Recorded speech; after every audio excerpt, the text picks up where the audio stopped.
Good afternoon. It's 6 p.m. on Tuesday, October 19th, 2021, and I hereby call this regularly scheduled meeting of the City Council to order. Please bow your heads for invocation by Councilman Finley. Heavenly Father, thank you for our ability to assemble here this evening. Help guide our local, state, and federal officials to make just decisions. Thank you for the opportunity to live here in our beautiful city, people within it. Be with us, some of our people continue to recover from COVID as well as Hurricane Ida. Be with us, O Lord. Amen. Amen. Please stand for the Pledge of Allegiance. Allegiance to the flag of the United States of America and to the republic for which it stands, one nation, under God, indivisible, with liberty and justice for all. City Clerk, Ms. Jeannie Klein. Yes, ma'am. Mayor Devereaux. Here. Councilmember Finley. Here. Councilmember Moran. Here. Councilmember Shepherd. Here. Councilmember Clark. Here. Councilmember Carr. Here. Legal Counsel, Mr. Derek Cusick. We're doing roll call on every motion. I recommend it. Thank you. Could I get a motion to confirm or adjust agenda? I'll move. Motion made by Councilman Clark to confirm. Could I get a second? Second. Second made by Councilman Finley. All in favor? Aye. I'm going to bring up that we did have come in today the Cola ditch improvements. Roll call. Mayor, the Oh, roll I call. am sorry. We're going to roll call. We already missed it on the very first I one. did. Okay, City Clerk, Ms. Jeannie Klein. Finley. Yes. Moran. Yes. Shepherd. Yes. Clark. Yes. Marr. Yes. Mayor. Yes. We did have a work assignment come in late today that was for Colo Ditch. We are having a meeting tomorrow morning at 9 a.m. with Pickering Engineering, so we will be discussing that, and it will be on the next agenda and give us time to review. But thank you, Pickering Engineering, for getting that ready today. Yes. The next regularly scheduled meeting of the City Council will be held on November 2nd, 2021 at 6 p.m. in the Council Chambers at City Hall, 5000 Diamondhead Circle. Hancock County's Hazardous Household Waste Collection event will be held Saturday, October 30th, 2021 from 8 a.m. to 1 p.m. at the Hancock County Arena located at 4184 Kill DeLille Road. City Manager, you're looking for volunteers to assist and help? Does this include the county residents? is. Anybody can volunteer. Anybody that wants to volunteer, then reach out to the city manager because they can always use hands out there. We do this once a year, and it is a lot of work. Is that only for Hancock County? Only Hancock County, If somebody and it's from once a Harrison year. County wants to come over, do we tell them no, or? No, anybody can drop off. That's Like I've been to Harrison counties and dropped off TVs and computers, and they can do the same. I think they do that. It is a full monthly. day and a lot of stuff.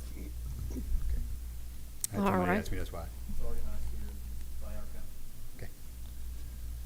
It's for Hancock County residents, but we don't say no. The Diamondhead Festival and Barbecue Competition will be held Saturday, November 13th, from 10 a.m. to 7 p.m. at the Harbor Circle on the south side. Councilman Shepherd, do you want to add anything about that? I know you're working on it. Yes, it's been it's going to be a great event. We're really looking forward to. We have some good bands, and some hope we'll have some food trucks. It's going to be a good event for families, kids zone. So it'll be a lot of fun. Sounds like a lot of fun. Thank you, Councilman Shepherd. City Manager's report, Michael Russo. Yes, ma'am. Update on Hurricane Ida debris. Ashbrit, our contractors, completed debris cleanup from the hurricane. Yesterday, we drove all the streets in the city and confirmed that all piles have been removed from all households. Going forward, residents are reminded to utilize the bulky waste services provided by Waste Management as part of our weekly garbage collection services, especially for shrubbery and other bulky kind of trash.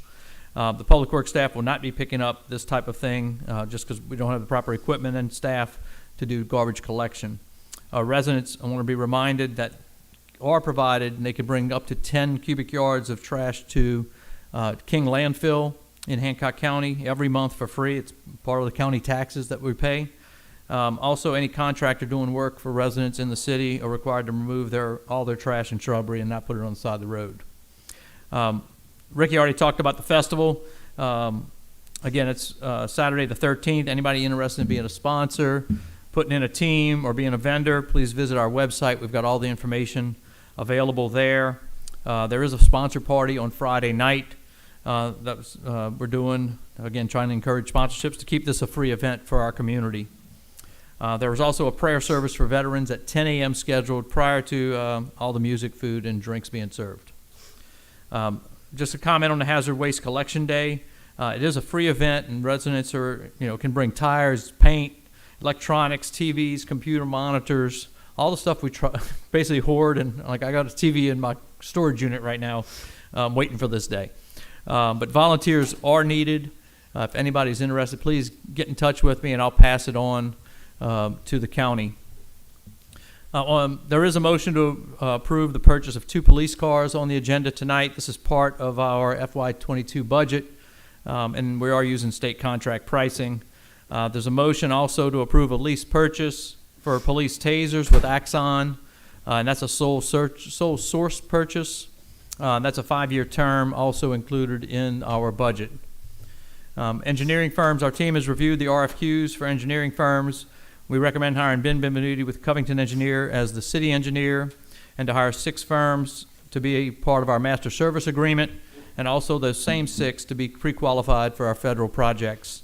If the council approves, then we'll begin negotiating on a monthly retainer for the city engineer, as well as the pre-qualified rates for the federal projects. All the rates for master service are already identified and set as part of that agreement. TransUnion Risk and Alternative Data Solutions. There's a motion to approve a subscription for police. It's a monthly rate of $100. This also was part of the FY22 budget, and basically it's to help us police do investigations. East Aloha Improvements. I'm asking for authorization to bid this project. It's phase 1 for improvements. Jason Canisi was the engineer on this project. We've been working on it for probably several years. I think, Miss Nancy, I think you told me since 2014 you were walking those streets. Yes. So this is phase 1. It's working basically curb to curb. It'll create parallel parking up and down the streets. I sent y'all plans that we received, I guess it was yesterday morning, something like that. We did have printed copies as well available for view. Phase 2 would come out and add the 10-foot sidewalks, landscaping, decorative street lights, benches, things like that. All the right-of-way for the curb-to-curb is in place. There's a small section. I'm in communication with Rouse's which is heading north in one little section, but it doesn't interfere with the project we're doing right now. The goal is to create this basically a walkable main street for our community to enjoy, really focusing on having a very detailed urban design that Orion Planning has been instrumental in kind of putting together for us, and again, working with Kenichi. Orion is also writing zoning code for this area, for the Aloha District. Ron Slade, the landscape architect, will be at our next meeting to present a draft of that to the council. Landscape culverts, I'm asking the council to put a moratorium on the installation of landscape culverts in the city. This is often used by residents to cover ditches in front of their house or in the side yards, but it can create drainage problems since it limits the amount of flow that can be conveyed through that ditch. We would like to discontinue permitting this until our city engineer can help us develop a policy for the whole city. Subdivision regulations. After discussion with Covington Engineer, who wrote our subdivision regulations, we are recommending that we amend the regulation to require developers to design for a 100-year storm event regarding stormwater drainage and storage. This agenda item will allow the administration to begin a text amendment process. So basically it takes a couple of months to do. The City Hall parking lot improvements, I'm happy to report the contractor will be mobilizing this week. This is to basically create a new parking lot out front that's ADA compatible. Again, the contractor will be fencing off the area. Residents are asked for our meetings to use the administrative parking lot during construction, and we'll just open this hallway door so people can walk through it, make a safe trip in. Finally, just an update on the Exit 16 improvements, and I was going to defer to Mayor DePrio to provide an update on our meeting with Tom King. Thank you. So, I guess it's been 2 weeks ago. Myself, the city manager, Senator Moran, we all traveled north to Hattiesburg to the MDOT office. We met with the Southern Commissioner, Mr. King, and we also met with the Southern Commission engineer, Kelly Castleberry, and we talked about where we are with the Exit 16 improvements. So where we're at right now, we did see the latest layout. The work is going to start at the edge, the most southern edge of Get Her Done parking lot, and it's going to go north all the way to the edge of the existing guard shack. So that is the scope of the project, the entire length. 2 roundabouts, a beautiful entrance coming into Diamondhead. We're going to have a median, and Mike is working with Orion Planning on figuring out how we could landscape it. A few of the egress and ingresses are going to be eliminated to make it more conductive for traffic to keep flowing. The roundabout did move further north, and with that, it's not, the 4-way stop is not going to be in that exact location. It moved further north. With that, we do have one of the commercial businesses that will have to rebuild, and that's where we are with that. We've got one business that MDOT is working with to try to find a solution because they are directly in the path of the new right-of-way. Once that gets resolved, we'll move on to the relocation of the existing utilities to the outer parts of the right-of-way, followed by beginning construction. And all the work is contingent upon moving forward with working with one of the business owners, and I hope they work very hard with them to make sure that we ensure that they are treated fairly to resolve the issue with the right-of-way in that one business. So that's where we are today. It's looking hopeful. I think we started on this one in 2013, the PowerPoint was made, so it's moving along now, and we're excited about it. Nancy, can you just comment on the swing bar that MDOT installed? I think it would be good just to refresh people's memory on why is that there and how is it used? In 2013, we had 2 wrecks on 2 Fridays back-to-back with high school students right at Exit 16. The second wreck was 3 students taken off with mobile medic, banged up tremendously. So our residents that have students in high school starting 11th grade, 12th grade, they're driving the interstate. They're pulling out of Diamondhead in the morning and they're driving their cars to school, and so that's probably the scariest part. And I've lived here since '93 when my kids started driving because I knew I had to put them out on the interstate to go to school. And sometimes they're not paying attention, but that exit at that time, I stood up there and videotape and filmed for 2 weeks. We had school buses sitting on the overpass. We've got traffic going to and from on the interstate that has no idea that that lane ends, and they're traveling 60-plus miles per hour. So to say that it wasn't going to happen again and it could have been a casualty with a school bus, it could have been even worse. We looked at the data through the years with the Highway Patrol and how many wrecks. Most of them occurred between the hours of 3 and 4:30. So that's why MDOT decided with the time on when we would do the roundabout. MDOT came to the city, came to a city council meeting, discussed the plan, put the cones up, and directed everybody around the roundabout. And the whole purpose is, and I know it's 5 minutes of inconvenience, but is to ensure that those kids driving in their cars, is to ensure the school buses or those moms with the little kids in the car are making it into Diamondhead and not trapped on the interstate. So we got to be patient. Maybe 2 more years and it'll all be behind us. We'll have the new roundabout. Traffic will be moving. So we just need to continue to be patient. But we started working on this in 2013. And I would just comment, it was basically estimated at $6.9 million project, fully funded by MDOT, 0 local dollars into it. So it is an MDOT project. And I think they told me about 18 months for construction. That's been 2 years ago when they told me that, though.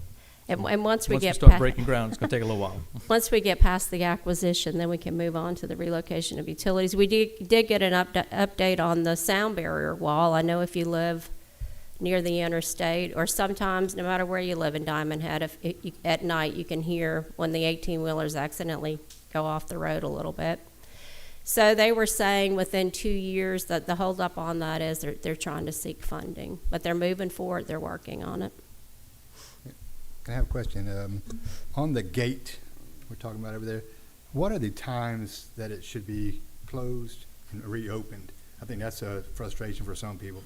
I mean, sometimes it's 7:30 before it gets, opened back up, and it just doesn't need to be cleaned along. And So our police open and close it, and so generally in that 2:30 range prior to basically school traffic, and then sometime in the 6 o'clock plus range after the 5 o'clock traffic is kind of thinned down is the time they go to reopen. I will say though, it's really a secondary part of their job. So if they are called to someone's home, and 2 officers need to respond, in a lot of cases, the 2 officers go together for their own safety. This becomes a secondary. So sometimes it is a little later that you'll see some complaints, but it's generally they're tied up on another case. thank you, sir. And the sign reads 3 to 6, so if the gate's not closed and they're on another case and they can't be, we should know that we have to go right 3 to 6. The sign says go right 3 to 6, so we can't be blaming the police on that. If it says go right 3 to 6, then you should be going right 3 to 6. Well, you shouldn't have to have somebody out there to tell you. And there's been multiple times cars have hit it. It has been replaced a few times. Okay, any questions for the city manager to my left? Any questions of the city? I only have one question. Did you all receive the email I received this afternoon? I sent it late, and this goes to Tetra Tech. Lay Court. I had a resident say that he and his neighbors were not picked up on the debris. Can y'all check on Lay Court? We can. I mean, we drove every street. In fact, we sent Public Works out to pick some small piles up after lunch yesterday to make sure they were done. But like the one you sent me this morning, I forget which street it was on. We went and confirmed that, and that was gone. Oh, they are fast and sneaky out there. They were really working hard Saturday. They were here, there, everywhere, working really hard. This one, he just says, hit 2 neighbors, and there's large piles, and it's Laie Court. It's very short, small street. Thank you. All right, with no further questions for the city manager. Any public comments on agenda items? Minutes. Could I get a motion to approve the minutes for October 5th, 2021? Regularly scheduled meeting minutes. Move. Motion made by Councilman Finley. Could I get a second? Second. Second by Councilman Shepherd. Mayor, should I recuse myself since I wasn't present? Abstain. Any discussion? City Clerk. Finley, Yes. Moran, Abstain. Shepherd, Yes. Clark, Yes. Marr, Yes. Mayor. Yes. Resolution 2021-338, motion to adopt Resolution 2021-071, thereby abandon the drainage utility easement on either side of the common property line between lots 34 and 33 Devil's Elbow, Phase 1, common property line, lots 33 and 34 Devil's Elbow. Could I get a motion to approve? I move. Motion made by Councilman Clark. Could I get a second? Second. Second made by Councilman Shepherd. Any discussion to my left? Any discussion to my right? And this is just one of the ones where the owner bought 2 lots together, building a home, and they want to vacate the easements in between. City Clerk? Finley, Yes. Moran, Yes. Shepherd, Yes. Clark, Yes. Marr, Yes. Mayor. Yes. Could I get a motion to approve consent agenda items 3 through 16? Move. Motion made by Councilman Finley. Could I get a second? Second. Second made by Councilman Marr. City Clerk? Finley, Yes. Moran, Yes. Shepherd, Yes. Clark. Yes. Mar. Yes. Mayor. Yes. Action Agenda Item 2021-352, motion to place a moratorium on the use of landscape culverts in the city of Diamondhead effective immediately and until such time engineer review and new policy is created and approved by the council. Could I get a motion? Move. Motion made by Councilman Finley. Could I get a second? Second. Second made by Councilman Marr. Any discussion to my left? Any discussion to my right? I just want to add on this one because, you know, landscape culverts, I just assume that it all went in the front yard because that's what we've done, you know, for many, many years here in Diamondhead. But we've seen some placed in the rear yards. And in one specific location, I know we've had 2 different builders put 2 landscape culverts in a big ditch. And then we had a third one come and he put it in. You know, this moratorium is starting, it's effective today, is that correct, legal? Okay, so the third contractor that's putting his in, I know he's working on his. You know, this isn't gonna interfere with letting him finish his, because it'll match the other. He's already. I just want to know which one you're talking about. Make sure We're I got the talking right- about where we just hired digital engineering to go out there and fix the drainage, because the drainage is in a very serious state, and part of it is we're up on a hill, it's going down 3 feet, and it's all going in one resident's yard. Mhm. Well, the back of those lots are situated where the landscape culverts were put in to give them 20 feet, because they would walk out the back door. The third contractor that's working on his now, if they already have a permit in place, and I'm talking, then we're gonna allow them to continue and get it resolved and work. Yeah, one of those contractors does not officially have a permit to do. And again, that's why we're bringing digital in to make sure we do it right. But just the one that I'm thinking of. But those others that But are in others the that permit have already been process, permitted, they would be allowed to continue with what they're doing, subject to the engineering review and the planning and zoning and the building department, rather, confirmation of those. Okay, all right. I mean, that because- one particular thing, I'm gonna be leaning a lot towards digital All right. to our guys.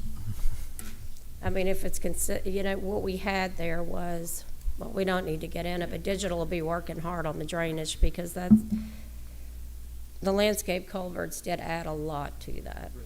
Okay. Yep. City Clerk? Finley. Yes. Moran. Yes. Shepherd. Yes. Clark. Yes. Mar. Yes. Mayor. Yes. Action Agenda Item 2021-353, motion to authorize a public hearing before the Planning Commission to consider a text amendment to the zoning ordinance and subdivision regulations to design for a 100-year storm event regarding stormwater damage and storage. Could I get a motion? Move. Motion made by Councilman Clark. Could I get a second? Second. Second made by Councilman Marr. Any Hey. discussion to my left? Yes, I have just a question. I applaud that we're doing the 100-year storm because of the excess rain, but I just want to know why we're just limiting it to subdivisions and not also to any parcels that aren't built on now, that everything be in the city to a 100-year standard. So this is a first step, I would say. And so in our subdivision regulations, it calls for a 25-year storm event. And that's generally when people are coming in, such as a Elliott Homes or a Beauview or Micah Santos subdivision, so they're saying, or even Dollar General building. So they're coming in, they're putting their thing in, they have to prepare for, now we're saying, a 100-year storm event. In essence, we're saying you need to prepare your, for the drainage off of it and collection and storage, which means you're probably talking about larger detention ponds, so that it doesn't run off as mass. And we have to have basically a net zero. So whatever's running off as a vacant lot, so after you put those slabs and roads and all in place, whatever the calculation after, you have to detain that water to make sure that runoff is still the same, so the impact downstream.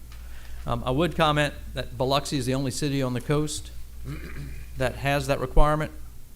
One subdivision in Gulfport has that requirement, but otherwise, it's my understanding that every other city on the coast is still 25 years. So again, I think it's a huge step for us. But again, given the challenges we've experienced this year with the amount of rainfall and large rainfall events, I think it's the prudent thing to do. I agree 100%. And from administration, I mean, we've taken several steps to try to put things in front of y'all, 2 of them tonight, to, from a policy perspective, put things in place that can easily be done with no real cost, that put us in a better position tomorrow. I applaud it. I Yeah. just And I would think we just- gotta keep going. Well, I would just add, with respect to those infill lots, we've done some things like the fill policy, And the setbacks. this culverts, the setbacks. So there's some other things we're doing with respect to those lots. And I think, more and more with some of that new construction, when in doubt, we're getting some engineering confirmation on these drainages, because a lot of these lots you're seeing clearly are they're the last lots that were developed, they're clearly impacting some of the neighboring lots. And I think when we have the city engineer in place, they can give us some guidance with respect to those individual lots as well. And I'm guessing these lots are the lots that were left last to be built on because they might have more drainage issues to them. There was a reason. And I don't know what you can prudently do because, people are investing money to buy and build, and you don't want to take away from that, but at the same time, you want to protect everybody else around them. And where do you draw the line to say, stop, this shouldn't be built on? You paid good money, but it shouldn't be built on. Well, I mean, it's a great question, and for example, there's a lot that we're dealing with right now where naturally the water's going to go between 2 properties, but the easement is not dug out there, and it's not the fault of necessarily of this new developer as he's building his lot. His job is to put the water into the easement, into a drainage ditch. Where it's going to naturally go, there is none between those other 2 properties. So there's some other things that we're having to do and get creative, and that's why, again, we're getting engineering on it and looking at these all individually and saying, okay, we're going to make sure that you're not shedding water onto your neighbors, and we're going to have to do things that maybe the city had not done in the past, or before the city was even a city, that were just never done and never considered. And that's some of these easements, drainage ditches being dug out that were never dug out. But is there a way to have a cease and desist on a lot that can never be fixed, let's say? We can, what we do is when we issue stop work orders with respect to particular lots, until we are reasonably assured that they're not going to shed water on the neighboring properties more post-construction than pre-construction. In terms of a moratorium or a cease and desist on any particular lot, we're taking other steps with respect to the city, purchasing some of these lots, dedicating them to drainage, requiring that they be built on chain walls or piers where they haven't been done before. So there's other things. There's certain lots that, it's going to be cost prohibitive, and the market's going to just declare that you're not building because you're going to have to either put it on a chain wall or something else. And I think the market will take care of a lot of that with all of the things that we're doing as well. Yeah, I agree we're going in the right direction, but I just, like the gentleman that came in here from that side last 2 meetings ago, or last meeting, where the city did try to buy the lot ahead of the builder, and for some reason we didn't get it. But maybe that lot should have been stopped before the builder got to build on it anyway. You know what I'm saying? I'm just saying, how do we account and look into those things as a council? How do we, help protect the citizens from both purchasing a lot that might be detrimental to themselves and to their neighbors? I think we owe it to them to look into ways to prevent that. And that's exactly what we're doing. So, Yeah, a couple of years ago, I drove every street in the city with a map, and I've sent that map to the council, and basically said probably about 300 parcels or so, that in my opinion, which is, again, Shouldn't be I'm built not an on. engineer, it's just my eyeball opinion of, it appears that there's a big old ditch running through that lot. It's a wet spot, and I highlighted it and said that ought to be one we consider. Sent it to the council. Council gave me authorization to negotiate and try to acquire those lots one way or another. So we've been doing that. We've sent some letters, a group of letters out, I don't know, about a month ago now. Of 25 letters, 6 homeowners said, yeah, we'll give you the lots. So they're going to transfer 6 lots to the city, and there'll be permanent green space. So that's where the deer will go, and the birds and the butterflies and the water. And so can you zone it? Again, I'd probably defer to Ron or somebody else, but can you pick one lot on a block and say we're going to zone that green space compared to everybody else being R1, R2, R3? I don't know the answer to that question. if that can be done or not. Nancy's saying yes. It But I mean, could. to me, We I could think it's put some something more up. that we ought to be considering. If it's legal, I think it ought to be on the We- table. We had that before. We had a lot of rec and park parcels that we changed over to R1 that we voted on and changed. You know, maybe we need to go the other way and change them back. Any other questions to my left? Yes, I'm good. That was the letters you sent out that are asking for donating lots, right? Mhm. Okay, what about us being able to purchase, give somebody something for those lots? Is that something that we do, we can do, can't do? We've done it, yeah. But I there- figured that we would try the donated route first, because again, right now, that property owner's paying dues as well as taxes on that lot that they're not using. And so it may be in their best interest to have a donation. They get a write-off, we get the green space, compared to us writing a check. So Would all options on the table, in my opinion, Would including buying. buying lots fall under any of the grant programs to affect drainage? I think that has to be part of our discussion, yeah. There could possibly be some hazard mitigation or something like that, I would think. But I would defer to our expertise with Pickering and their specialty guys, as well as Rostan.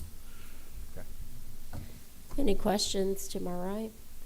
I just want to add, we are headed in the right direction. These two action agenda items are very serious. They're moving I forward. For the longest time, we didn't have where you could put landscape culverts in. We had done away with it because it caused issues. After Katrina, I sat here and watched 12-inch, plastic pipe and inlets just go in ditches that were 3 feet deep, and it was all over the place. So naturally, the water can't get through these. They trap it.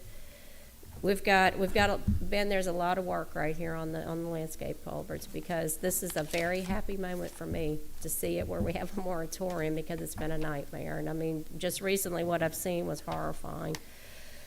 And the 100-year storm, I remember when Biloxi changed theirs, and most of the engineering firms on the coast were like, what, this is detrimental, and, because it made the cost of development go up, and you do want to try to get development, but it raises the bar of where you're going to be on your design. We also have to work harder in every aspect on everything that we're doing. We've got to make sure the contractors have the silt fences up. We've got to make sure the construction entrances are on and in place. We've got to watch the finished floor elevations, because a foot and a half above the center line of the road is not a blanket where we can accept it, because different properties slope in different directions. So it's going to be a lot on the city. It's time that we just raise the bar, work as hard as we can, and make it where that single lot developments, we improve the outcome, because the past two agendas, we've had to hire engineers to fix from single developments, drainage issues that were created. And we can't continue on this path, because we're going to be spending all the money that we have correcting. So before we sign off on it, it needs to be right, and we need to make sure that none of the neighbors have flooding or wet yards when we leave, and it's got to stop. So we have to, where are we with hiring some help? Because I don't know how Ron does what he does. We have not received one application for building inspector. We have emailed every one of them along the coast, or Ron has, to let them know we have a position available, so. Are we not offering Patty's working enough? Do we full-time feel now, we're right? not competitive? Well, I mean, I think it's a very specialized field. When you Mhm. look at it, you have, a dozen cities or so up and down the coast, and you have a dozen building officials. And they're all, number one, on PERS. So if they're been in there for a few years, it's very hard to steal them away. The only way we'd probably steal them away is going to be with a pocketbook, which means a higher salary, and just to make them say, all right, I'm going to give up something to go get something. It's not like bankers who are a dime a dozen and they're on every corner and they can switch banks for the position. This one, I mean, you're looking for possibly someone who was a contractor and is looking to change fields, or someone who's been doing inspections. So we're aware of it. We're trying. We're marketing it, but we may need to Well, let's Look at review dollars. it. Let's review it, Mike. Let's review it over the next 2 weeks. Let's see what everybody else is getting paid. Let's see what Ron's position's getting paid, what Bo's position's getting paid, and where we should be with the new person that we want to hire to assist and help. Because our goal was to have somebody in here October 1st. Mhm. Because we're so limited on, like some cities have a person that just watches the silt fence. We have residents that watch the silt fences and send us emails and let us know. And when we're riding around, we're all trying to check and look. We have a lot of work going on, and it's only more and more work coming up. We have got to get this filled. So look at that, and if the next meeting we need to adjust something and find money, then we need to do it. We need to just pay what we're supposed to pay to be competitive, because we are the best place to work and live. So Absolutely. we just need to make sure that we secure that. Yeah, I will say that, we did, like I've informed the council, move Pat to full-time, to basically, now he's still doing code enforcement, but planning and zoning full-time. Ron has done several interviews on the code enforcement. He had I think it was Friday, he had a meeting and told me, after all this thing, he goes, that's our guy. And then yesterday morning, the guy called in, removed his name. So he did have a second that he intended to recommend, which he did as well. So hopefully we'll have a part-time code enforcement person brought in to help beef up and kind of that staff. But we're still looking to fill that inspector, because we have a lot of construction. We do. Yeah. We've got to get that inspector in here, and we've got to get serious on getting that accomplished. And if we need to adjust the pay scale on the whole building department, then we need to do it. We need to just do it, and let's move forward. Any other questions? All right. City Clerk? Finley, Yes. Morian, Yes. Shepherd, Yes. Clark, Yes. Marr, Yes. Mayor. Yes. Motion to approve the docket of claims DKT 158913-DKT 158972 in the amount of $433,699.85. Could I get a motion? Move. Motion made by Councilman Shepherd. Could I get a second? Second. Second made by Councilman Marr. City Clerk? Finley, Yes. Morian, Yes. Shepherd, Yes. Clark, Yes. Marr, Yes. Mayor. Yes. Motion to approve payroll payables claim APPK T01607, PR claim 099, PR claim 100, and PR claim 101 for the month of September 21. Could I get a motion? Move. Motion made by Councilman Finley. Could I get a second? Second. Second made by Councilman Shepherd. City Clerk? Finley, Yes. Morian, Yes. Shepherd, Yes. Clark, Yes. Marr, Yes. Zebrio. Yes. Mayor. Can I get a motion to approve department reports A and B? I move. Second. Who moved? I move. I'm sorry, okay. Motion made by Councilman Clark, second by Councilman Finley. City Clerk? Finley, Yes. Morian, Yes. Shepherd, Yes. Clark, Yes. Marr, Yes. Mayor. Yes. Any public comments on a non-agenda item? No. Legal counsel, Mr. Derek Cusick. No need for executive session, but I did want to update the council. One thing that I talked to the building department and the court department about today is trying to assist the court department with some code enforcement, and running it through the court department and streamlining that process. What I'm going to suggest, I'm going to talk with the judge about this as well, is on those status days where we don't have the larger dockets, when a lot of times I'm just like the Maytag repairman sitting there because everybody's either pled or there's no trials going forward, is to have that once a month status day also be the code enforcement day. And come up with a system almost more akin to what Biloxi does. Biloxi doesn't send you a letter and say, hey, you need a dumpster, or hey, your silt fence is down. They do that, but they also have a citation in hand, and you're going to be in court the next month. Now, if it's resolved, they can come to court and say, hey, it's resolved, and we can take whatever steps we need to take. But for some of these repeat offenders, these builders, the building department and code enforcement needs to get a little bit more aggressive, but the court system needs to have a day where I can focus on that, and I'm not trying to prepare for criminal trials and that type of thing.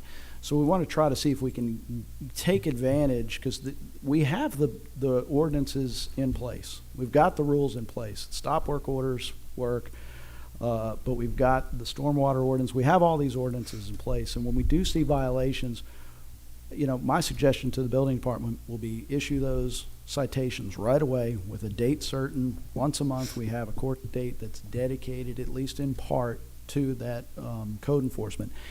And see if we can get some of the, because what we're seeing is kind of some repeat offenses time and time again.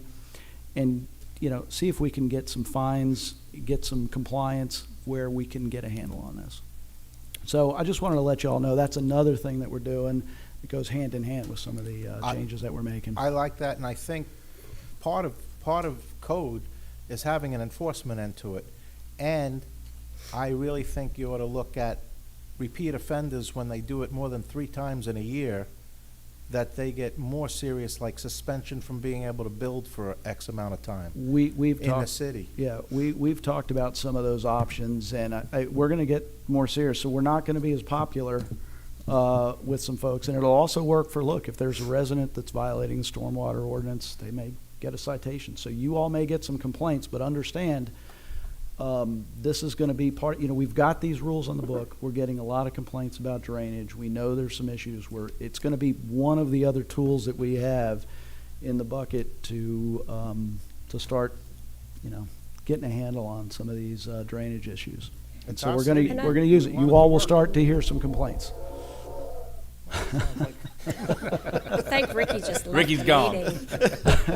In a very nice car. I could be wrong, though. And that's a very, thank you. I've got the mute, sorry. What are you driving? I mean, we're all nosy No, here. I'm actually walking to dinner with some with a Oh, okay. It was a car on the road. Okay, thanks for clarification on that. So getting back to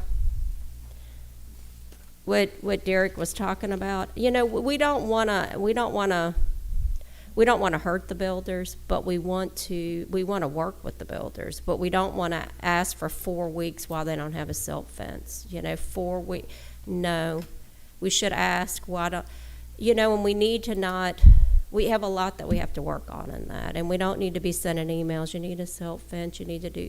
We need a paperwork trail that it's an actual documented form. We notified you on Monday that the silt fence was down. We'll see you Tuesday with it up at 5. Have a wonderful day. And work with them before we start fining them. But we need paperwork. We need actual forms, and we've got to get serious on it. Because I know there's one that I've been trying for 4 weeks, and I don't even know what to say. But so you're right. We need to work on that. We'll issue the citation, and like I said, it's not a fine. They get their day in court. They will have an opportunity to do what they're supposed to do, but instead of us waiting, sending those emails saying, hey, do it, or you're going to get the citation, do it on the front end like other cities do. Folks know when you're in Biloxi, you got to follow the rules. And these builders deal in every city on the coast. They know the rules. What we ask is not any more, restrictive than in, any other city. They got to follow the rules. It's probably like anything else. There's 90% of the builders are doing what they can. Yep. And there's 10% that are just making it bad for all of them. A builder that picks up a stop work sign and says, oh, who pays attention? They're asking to come to court. And the judge will want to hear that, and he'll have some questions to ask, as will I. But, I really think that we're not going to have to do it for long. I think once folks know, hey, we really are serious. I don't think there's any intentional acts by many of our builders. I think they do a great job. I think a lot of times some supply and demand issues cause them to kind of do what they're doing. But when they do things without getting permits, that's where we really need to put our foot down and say, look, you guys know better, and if you didn't, you should have, and there's consequences. So. And just start on the front end to make sure that everything is done before they start. Because if that's secured on the front end, then we can monitor to make sure that it's all maintained through. But when we start on the front end and some of them don't have what they're supposed to have in place, then we're backtracking the entire project. And you never can catch up after that because they're on to you. So, and we want to support the builders. We thank them for investing in Diamondhead. We're very blessed that they are, but we've got to get the drainage under control. So with that, I'm just going to give a shout out. We have Covington Engineer here, we have Pickering Engineering here, and we have Tetra Tech. So congratulations to Covington on being the city engineer. Congratulations from Pickering. You all are both working on getting federal grants, and you're also working on master service agreements as well as Covington. So thank you all for your continued support and help in Diamondhead. We greatly appreciate your hard work. Thank you. With that, could I get a motion to adjourn? I will move. Motion made by Councilman Clark. Could I get a second? Second. Second made by Councilman Moran. All right, City Clerk. Finley, Yes. Moran, Yes. Shepherd,